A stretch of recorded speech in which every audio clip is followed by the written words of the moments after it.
केदारनाथ। हिमालय की गोद में बसा ये धाम केवल एक मंदिर नहीं बल्कि एक दिव्य लुका छिपी का परिणाम है।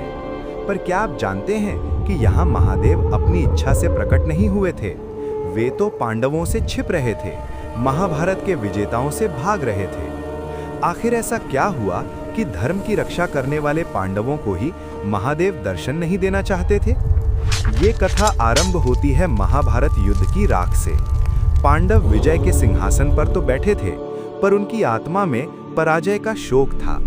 उन पर अपने ही कुल और गुरुओं की हत्या का महापाप लगा था। इस पाप के बोझ से मुक्ति पाने के लिए वे अपना राजपाट त्याग कर महादेव की शरण में पहुंचे, क्योंकि इस महापाप से केवल महादेव ही उन्हें मुक्त कर सकते थे।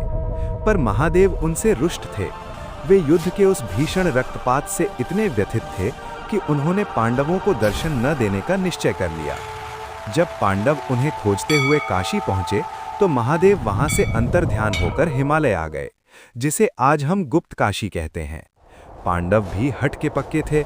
वे महादेव के पीछे पीछे हिमालय पहुंच गए। उन्हें आता देख महादेव ने एक बैल का रूप धारण किया और वहां चर रहे बाकी पशुओं के झुंड में शामिल हो गए। पांडवों को संदेह तो हुआ, पर इतने पशुओं के बीच महादेव को कैसे पहचाने? तब महाबली भीम ने एक युक्ति लगाई।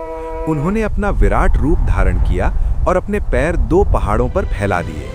सारे पशु उनके पैरों के नीचे से निकल गए, पर एक बैल वहीं अड़ा रहा। वो अपने नीचे से गुजरने को तैयार नहीं था। भीम तुरंत समझ गए कि ये कोई साधारण पशु नहीं, ये स्वयं महादेव हैं। जैसे ही भीम उस बैल को पकड़ने के लिए झपटे, महादेव ने पृथ्वी में समाना आरंभ कर दिया। वे अंतर्ध्यान होने लगे, पर भीम ने फुर्ती दिखाते हुए बैल की पीठ का त्रिकोणीय हिस्सा यानी उसका कुबड़ पृष्ठभाग पकड़ लिया। ये भक्ति की हठ थी, ये पश्चाताप की पुकार थी, जिसे महादेव अब और अनसुना नहीं कर सके। पांडवों की इस अटूट श्रद्धा और दृढ़ निश्चय को देखकर वे प्रसन्न हो गए। उन्होंने उसी क्षण पांडवों को दर्शन दिए और उन्हें गोत्र हत्या के पाप से मुक्त किया। जिस पृष्ठभाग को भीम ने पकड़ा था, वो उसी क्षण एक स्वयंभू ज्योतिर्लिंग के रूप में स्थापित हो गया। आज भी केदारनाथ में उसी त्रिकोणीय शिला की पूजा होती है।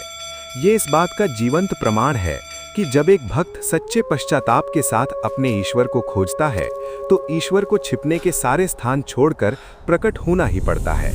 उस परमपिता के सम्मान में जो पश्चाताप की पुकार को कभी अनसुना नहीं करते, कमेंट्स में जय श्री केदार अवश्य लिखें।